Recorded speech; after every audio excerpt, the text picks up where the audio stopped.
Hi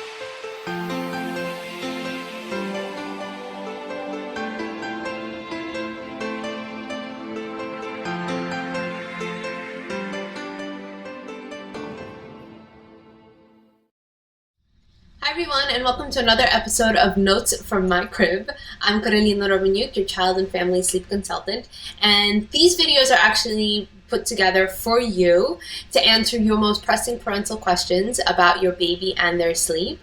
And today I actually wanted to ask you a question. I wanted to ask you, where does your child actually sleep? Right? Where do they sleep?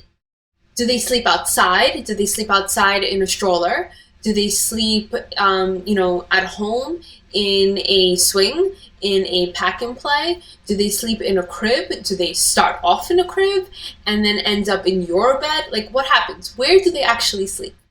And the reason why I'm asking you this is because it's very, very important to make sure that when you're establishing a healthy sleep hygiene routine, for an example, you want to make sure that your child is getting the proper adequate amount of sleep in the perfect environment as one of the smallest pieces that you can actually implement to ensure getting sweet dreams.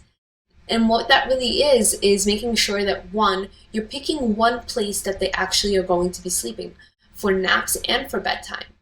And you want that to be an ideal sleeping place. So for an example, you would have no movement, so it would be in a crib, ideally with a firm mattress, a fitted sheet, and you would also make sure that the room is nice and dark.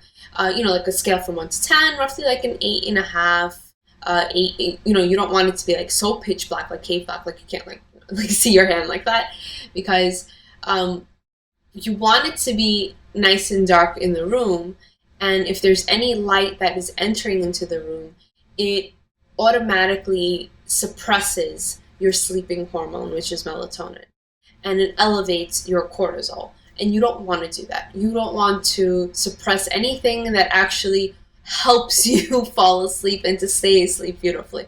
You want to elevate that. So using blackout curtains is a great feature to add to that, making sure that they're blackout is listed on the actual packaging and not the color black or the color blue or any kind of a deep hue, because if it's not actually black out, blocking out the sunlight, then you're just not really doing much. You're just getting really pretty curtains. So you really want to make sure, if you're creating the perfect sleep environment, that you're blocking out light. The other aspect that you would really want to look into is a white noise machine. Mainly because you want to keep any type of sound that could be intruding into the room where your child is sleeping. Like here in New York, we get the sanitation workers coming in like at 4 a.m, and you really don't want that sound of the screeching tires kind of waking up your baby. So a white noise machine really helps with that, and it has other aspects to it, but that is really one of a huge key factor in it. So just those 3 small pieces that I would really want you to work on. 1 is choosing one consistent sleeping place for your baby.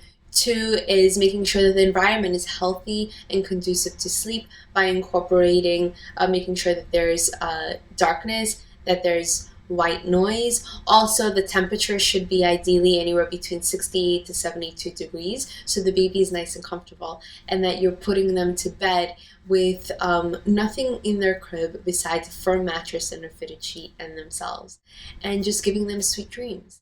So that is my tip for today. Let me know in the comments below where your baby is going to be sleeping tonight, and how you're going to actually implement and create a healthy, conducive environment for them.